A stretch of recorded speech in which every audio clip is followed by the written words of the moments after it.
Hi there, I am Kat Gertson. I am a managing market mentor with Monet Global and a founder with the company. I'm from Sherwood Park, Alberta, and I am here to talk today about helping your team grow their contact list and not just pulling names out of the air, but growing it with a thought in mind of growing their business, really taking those prospects and making sure they're quality prospects. Because as we know in this industry, it's definitely quality over quantity. Okay, the person with 1,000 people and the first person with 10 awesome rock star people, you're going to see a difference in their teams and the amount of work that they're personally going to have to put in. So, this is a little bit of a segment that I go through with all of my partners that I bring into the company. I like to kind of help them build their list. And so, with this, we start off and I go through with them and we set up their goals and we set up their have and their do and their be. I will have more videos coming, kind of breaking down that part, but I feel like right now this is the question I get asked the most. How do you get your team to build these lists, and how do you build your list? So the first thing I do with my team is I say to them, I want you to write down the numbers 1 to 10. And if you want, you can do this along with the video, because I feel like these are going to be things that everyone can use. I still use this day to day every time I'm trying to build my list, expand my list. So you have your numbers 1 to 10 written down. Now I ask my team member, I say, okay, I want you to take away the fact of the business. I want you to take away the fact of the product, and I want you just to think about people. Okay? I want you to just focus on the people. Okay? I want you to think about people who you haven't spoke to yet, and make sure these people answer these questions for you. So the first is, I want you to tell me 3 people who you look up to. Okay? 3 people that come to your mind that you look up to. All right? And now I ask them to also write down, I want you to think of 3 people who, when you speak, they listen. They're people who respect you. Okay? And now they write down those 3 people. And now the third question that I ask them is, I want you to think of 3 people who trust you. Okay? And now they write down those 3 people. The last thing I ask them is just one that's a little bit more fun, and I say, I want you to name one person who is a hair junkie. Someone who, when you think of them, you think hair junkie. Okay, so now they've created this list of 10. Okay, they've created a list of 10 people who they've started their contact list. This is sometimes the hardest thing for people to do. And now I go through with them and I explain to them what I call is my 5-star prospecting list. Okay, so now on the same page and just on the different side, I have them write down numbers 1 through 5 stars. Okay, so now I'm going to break down to you what a 1 star is. A 1 star is someone who you're thinking, when you think of this person, you think skeptic, right? You think of it as someone who maybe has previously been burnt in a direct selling or an MLM industry, right? They're someone who maybe has a bad taste in their mouth, or they know somebody who had a bad taste in their mouth and they've carried on that stigma. Okay?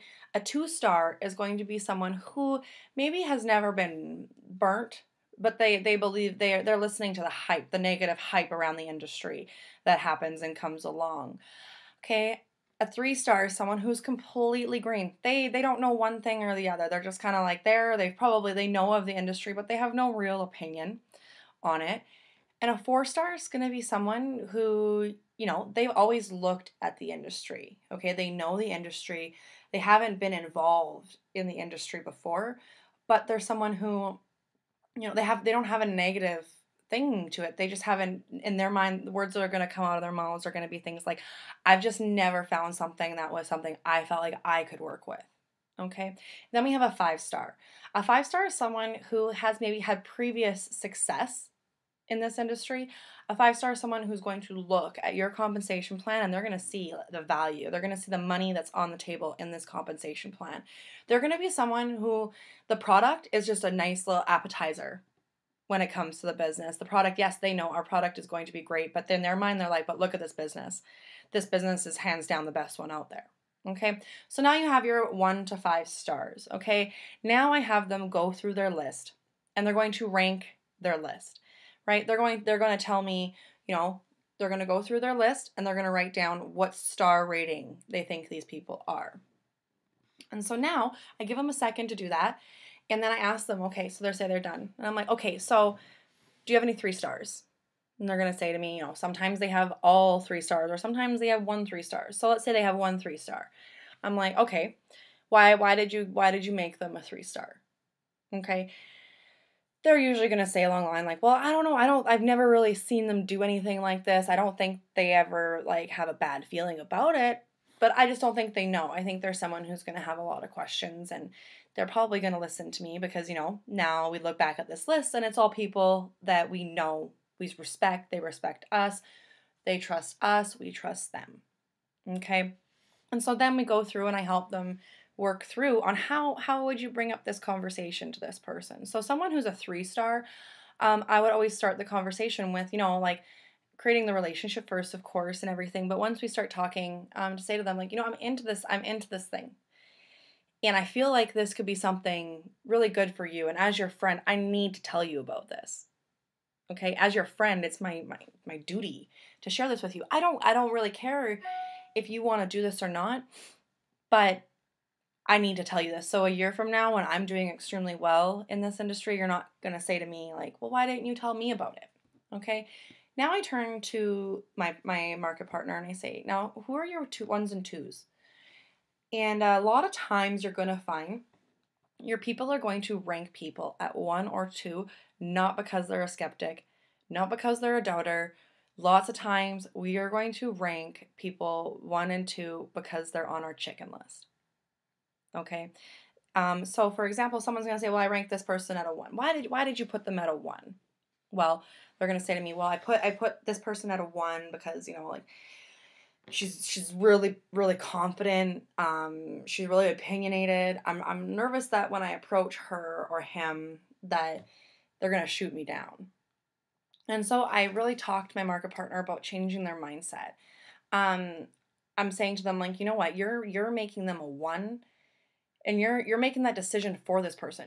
You're already deciding that they're not going to be interested, that they're a skeptic, right? And even skeptics can turn, okay? So I really say to them, I'm like, you need to go to this person and you got to come to them in a different sense for your confidence wise. But okay, where did they put them? Where did you put them? What section question did they answer for you? And lots of times it's people that they look up to. So I say to them, you're new in this industry. You're new in this business. You want to practice. Okay, reach out to that person and say, you know what, I was trying to think of people for this business who I really look up to. And you know what, I don't care one way or the other if you're not interested in this business, but you're someone who I really look up to and I respect. Could I pitch this to you? And you tell me what you liked about it and what you didn't like so I can start practicing talking about it. This is a way you can talk to these people without coming across as you're being badgery and salesy. You're asking their opinion. You're asking for their help. Okay? And then I ask them, who are your 4s and 5s? Why are they your 4s and 5s? Okay? So now they're going to be like, well, this person, she's just so outgoing. She's so friendly.